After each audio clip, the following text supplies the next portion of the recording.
20 years ago, a small French startup launched with the same goal that investors are pouring billions into today: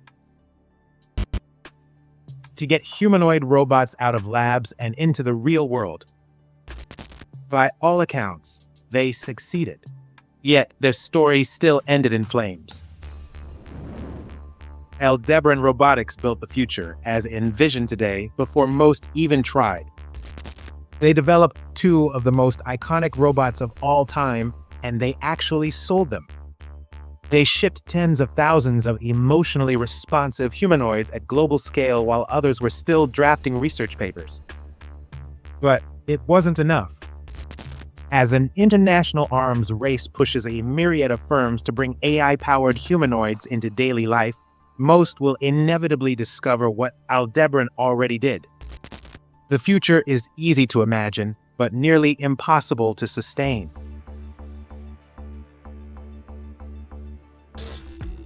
Bruno Masonier launched Aldebaran Robotics in Paris in 2005. It was a bold pivot for the French engineer and entrepreneur who previously worked in executive roles in the banking sector. He assembled a small team in hopes of capitalizing on a golden age of optimism in robotics, especially for humanoid and socially interactive machines. Honda's AIBO was already world famous for its physical abilities. Tech media called it a glimpse into a robot-run future. DARPA's grand challenges pushed autonomous mobility forward and raised awareness about breakthroughs in AI and robotics. A small disc-like object was given to me as a gift. I pressed a button, and it cleaned my living room. iRobot's Roomba was shifting public perception of robots from science fiction to everyday helpers. Institutions were investing heavily in human-robot interaction research as the industry shifted from factory robots to service and social machines. Aldebaran engineers developed its first prototypes to fill in a void Sony left when it discontinued its popular AIBO robotic dog in 2006. The startup introduced its now humanoid robot in 2008 as the official replacement for Sony's quadruped in the RoboCup Standard Platform League. A commercial version for academia followed in 2010. My name is NAO. I'm the first fully programmable humanoid robot. I'm autonomous, and I can connect to the internet using my Wi-Fi connection. I can recognize your face, answer your questions, play music, grab objects, and even play soccer like a pro. Standing 58 centimeters and weighing just over 5 kilograms, now became the default humanoid platform for education and human-robot interaction research. Aldebaran had successfully filled a gap left by a Japanese tech giant, which caught the attention of another Japanese juggernaut. By the time SoftBank acquired it in 2012, the company had manufactured around 3,000 robots that could be found in research labs and educational institutions worldwide. SoftBank's Masayoshi Son believed that robots would be the next major platform like smartphones. The Paris team unveiled Romeo, a bipedal humanoid robot for elder care, in 2012 but soon shifted focus. Say hello to Pepper. He's the world's first robot that can actually read human emotion. He stands 120 centimeters, so under 4 feet tall, but there's a whole lot of technology packed into this little robot body. Unveiled in June 2014 in Tokyo, Pepper was developed with funding and direction from SoftBank and manufactured by Foxconn in China and Taiwan. With its ability to recognize and respond to human emotions, Pepper was designed for customer service, hospitality, education, retail, and healthcare settings. Like now, Pepper featured an approachable design with rounded, non-threatening shapes and big, expressive eyes. Whoa! What's this? You look cool, man! Thank you. My name is Pepper. How can I help you? This is so dope! The robot came equipped with 3D cameras, sensors for depth, sonar, and touch, 4 microphones for directional hearing, and a tablet for interaction on its chest. Its emotion engine used AI to analyze voice tone, facial expressions, and language to infer emotional states. Pepper was one of the few robots to reach celebrity status amid a global rush to get intelligent machines to market. While Sophia from Hanson Robotics gained virality thanks to the uncanny valley effect, Atlas by Boston Dynamics captivated audiences with its physicality. However, Sophia was being developed more as a character than a commercial product, and Atlas was strictly an R&D platform with no intention of being social or sold to the public. Pepper was the most serious commercial attempt to gain early market share in social robotics. Pepper robots addressed lawmakers, greeted and assisted travelers in airports, assumed receptionist and companionship roles at healthcare facilities, provided customer service in retail stores, and helped promote Nestle coffee machines in more than 1,000 establishments. Like NAO, Pepper was widely used in education, appearing in academic conferences, STEM classrooms, and taking part in coding boot camps for kids.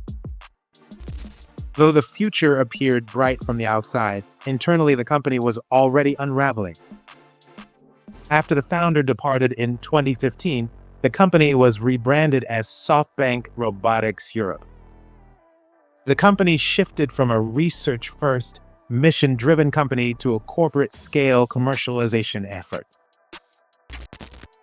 Despite high visibility, sales stagnated. Organizations purchased around 17,000 Peppers, but most stopped using them after the novelty wore off. The robots struggled in real-world business settings.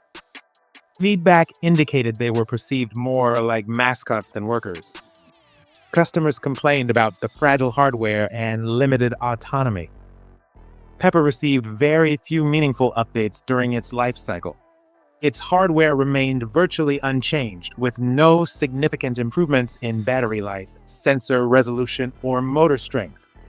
There was no Pepper 2.0, and the robots out in the world had overheating issues and relatively slow processors. SoftBank lost confidence in the project, halting production in 2021 without announcing a successor.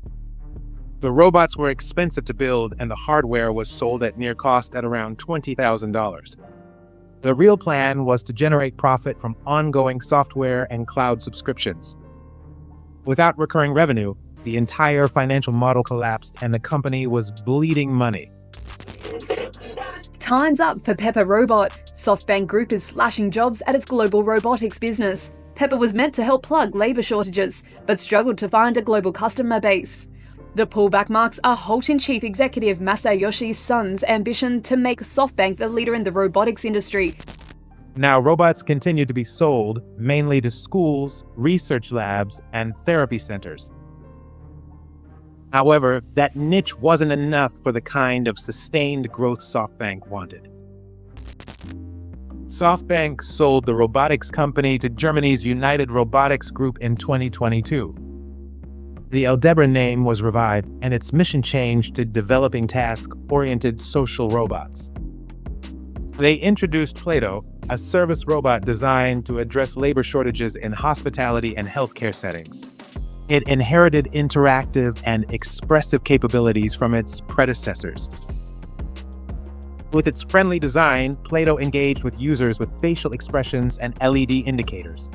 It could navigate tight spaces autonomously and required no technical training for setup. Despite positive feedback from pilot deployments, Plato never gained strong market traction. They entered the practical service robotics market when it was already crowded, with better-funded competitors like Purdue and Keenan already scaling. There was too much baggage to find a lane. The NAO robot was still popular, but they had ignored it for years. They couldn't abandon it because it was the only product still generating steady demand, but they also didn't have the resources for a proper revamp. Amid growing competition, NAO became an aging platform in a market full of fresher, cheaper, and more flexible alternatives. Engineers were developing the 7th generation version of NAO when URG cut funding in August 2024. The firm filed for bankruptcy the following February after accumulating around $160 million in debt since 2019. In June 2025, a French court ordered its shuttering due to continued financial losses and a failure to find a buyer. A reported 106 employees were laid off. The company bid farewell, sharing this minute-and-a-half look back at its 20-year run. As the company notes in the video's conclusion, in every ending, there is a new beginning. Hello there, I'm Miroki, here to lend a hand. Are you in need of assistance with anything? Well, yes, actually, I've lost my glasses. I can certainly help with that. I can scan the area to help you find your glasses. Would you like me to do that? That would be great. I'll go get a coffee in the meantime. Jerome Monceau, who co-created NAO and Pepper, founded Enchanted Tools in Paris in 2021 to blend animated characters with functional robots. Good news. I found some reading glasses. Are these yours? Let's see. Absolutely. The startup secured the largest seed funding in French robotics history in 2023. Its flagship humanoid, Miroki, is a mobile robot designed for use in hospitality, healthcare, and retail sectors. Founder Masonier established Another Brain in 2017, aiming to develop a novel form of artificial intelligence called organic AI. In the wake of the liquidation, universities and research organizations are navigating significant challenges maintaining their NAO and Pepper units. The shutdown is the latest to highlight the vulnerabilities of proprietary, cloud-dependent robotic systems. There's a growing movement toward open-source platforms to ensure longevity, adaptability, and user control. Bordeaux-based Pollen Robotics, for example, was recently acquired by Hugging Face to democratize robotics with the firm's Reachy 2 humanoid. The highly influential artificial intelligence company also recently unveiled its collaboration with the robot studio that brings the entry price into humanoid robotics to an all-time low. For more on that, check the related video.